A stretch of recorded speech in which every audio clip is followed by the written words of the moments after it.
on and on about your works. about your word. Because I'm grateful. Because I'm grateful, grateful, so grateful. To praise you, Lord. Praise you, Lord. Lift your hands and say, flowing from my heart. Flowing from my heart are the issues of my heart is gratefulness. That's how I'm feeling today. Grateful. This morning when I went on my GODwalk after I dropped Zahn off at school, I go to Audubon Park right down the street from my school in Uptown, and I walk and I listen to gospel music halfway around, and then the other half I actually have my talks with God. And this morning he said that he wanted me to talk about how grateful I am and the things I'm grateful for on my podcast, because I had asked him, what is there anything you want me to talk about today? Because I had no idea what I was going to talk about for this episode. So he said, I want you, well, he'd say, I want you, but it came to mind that I should speak about how grateful I am for all of the things that we've been experiencing in 2024. I had said, I claimed 2024 is my year of more. And so far, it has been a great year so far. So, what I'm thankful for, God for keeping me here for such a time as this. My loving husband of 19 years as of yesterday, March 19th, 2005. Yesterday was 19 years. 19 years on the 19th. And I married my best friend. And we met in art school.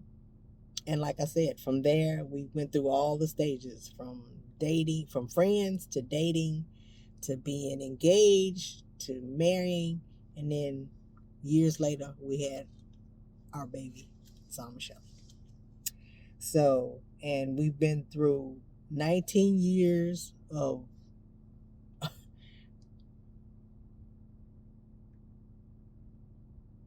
everything you could experience in a marriage. We had my situation after I gave birth to our daughter, that he didn't know whether I was going to die. The doctors didn't either. It was a matter of prayer. So God chose to keep me here. So I'm a generational curse breaker. And for my children, I was so happy to receive a text. Well, I didn't know whether I was kind of nervous because I didn't know where my child's mindset was, what kind of text this was going to be. And then when I saw it was pictures of her baby, her little girl, I was like, oh my God, she's so big. She got long legs, just like Zahn has long legs. And she's so pretty. She looks like both BJ and Britt. And she was sharing their outing on their spring break. They live in Houston, and they went to some kind of dinosaur park, and her little girl was riding one of the dinosaurs. And I was just so happy to get it because me and my older children haven't been on the best of terms. We haven't spoke, and I've been praying on that for a while and asking God to make it better.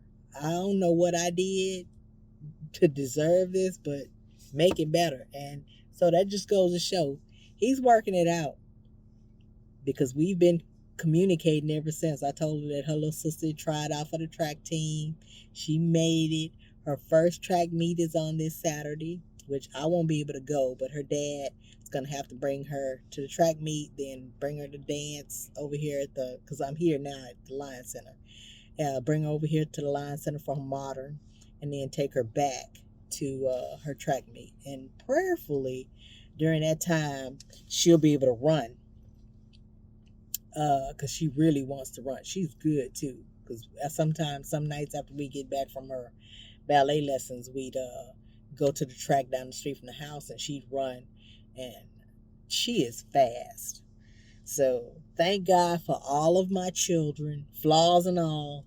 God bless all of his children. Me too. I know I'm not perfect, but like I say, flaws and all. Our daughter making the track team. Yay! And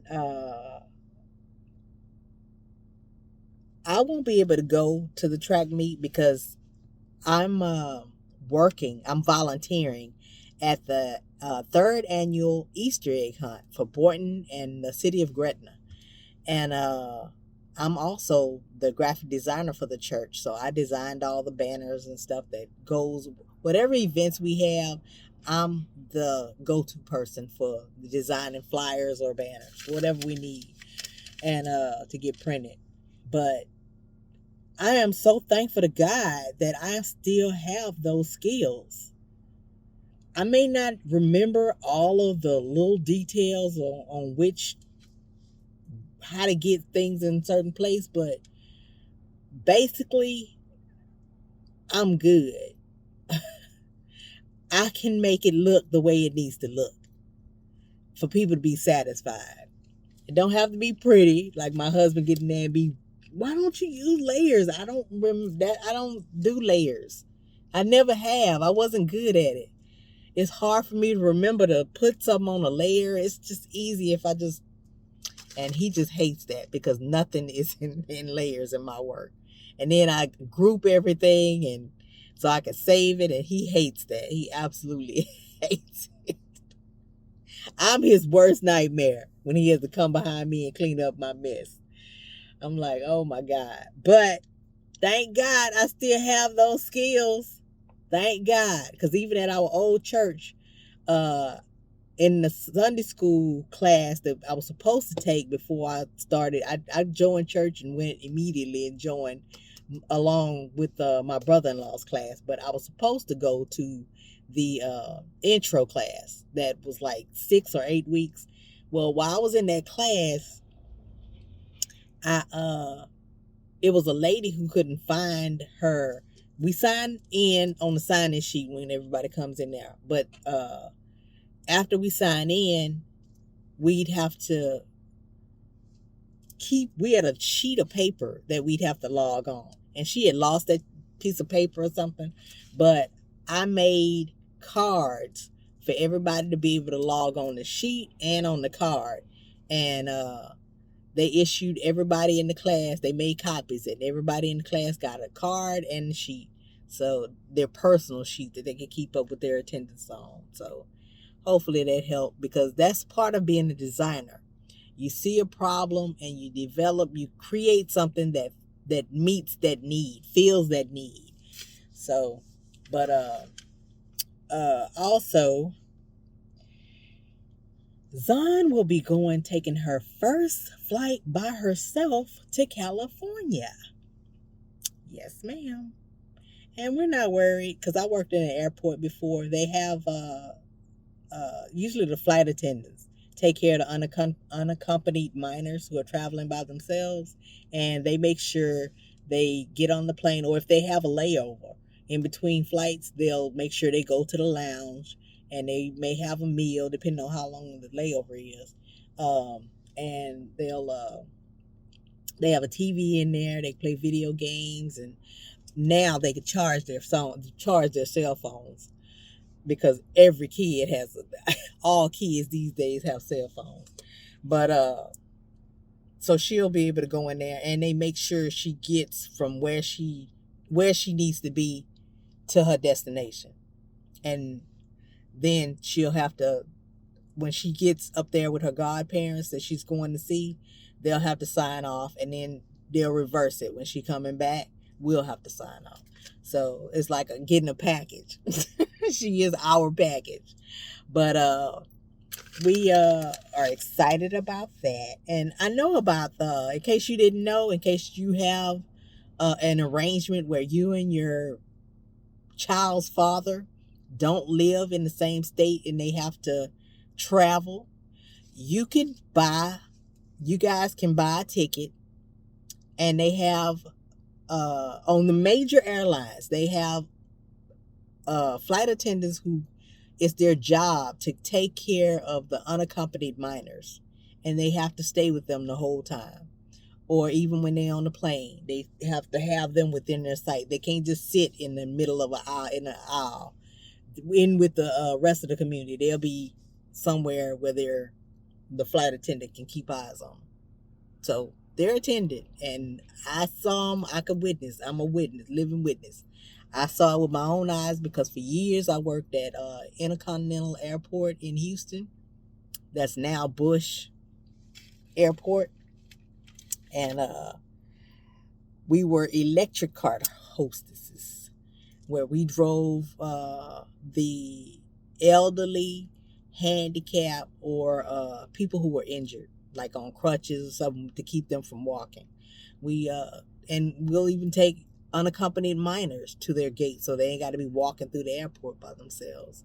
So yeah, I'm very familiar with that. I had to educate Alex because he had never heard of somebody. He was like, well, what are we gonna do about it? I'm like, that's taken care of. They had them there when I was working at the airport, so it's not new. And I'm assuming they've been screened to take care of the kids. Not to take care of, but watch the kids, just like somebody at a daycare would have to have a certain screening or background check to make sure they can be around kids. So it's the same thing. But so that's everything I'm grateful for. This year has been wonderful. The first quarter of the year has been wonderful. Next week is my 56th birthday on the 28th. We celebrated Alex's birthday on the 16th on Saturday. We went to a restaurant that I can't think of the name of it. It's I don't know, but the food was good. And afterwards we went to a movie, one of the movies he wanted to see. And it was a long movie. It's called Dune. It's a new movie, but it was really good. And after that, well, I bought him a log cake. He wanted a carrot cake. He didn't say what kind he wanted, but when we saw the carrot cake, we got that for him, and it was in like a little log. But I don't know what I'm gonna do for my birthday. But next week on Wednesday, I'll be posting my final guest interview. My cousin Keisha's younger sister, Ty.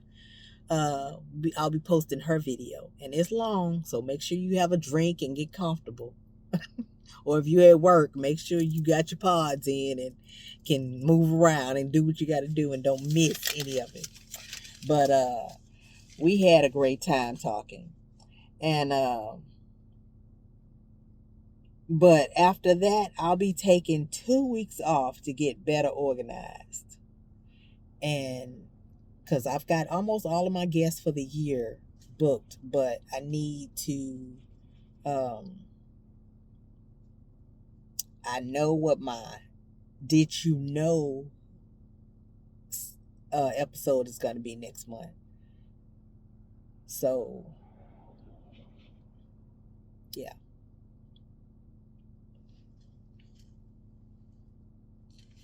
So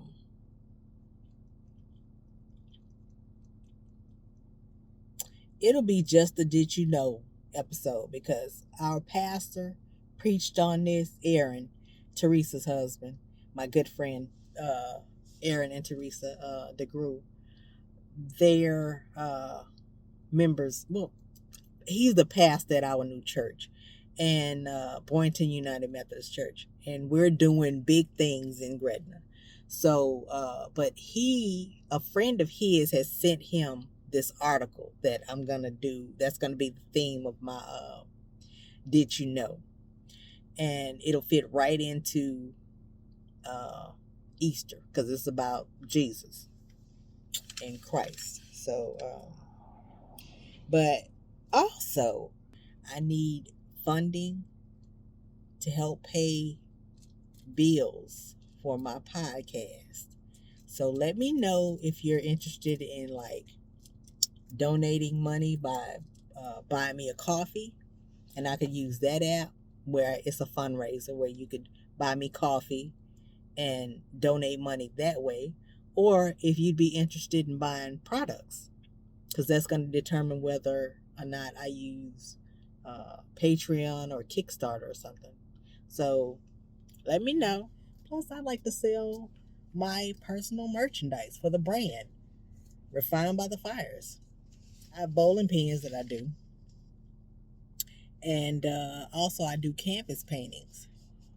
And I intend to have a series out based on mother's love, because there is nothing better than a mother's love. Yep. So let me know in the comments. Please like and share with anyone who you think would like to be edutained, educated, and entertained. And may you and yours stay blessed. Good night.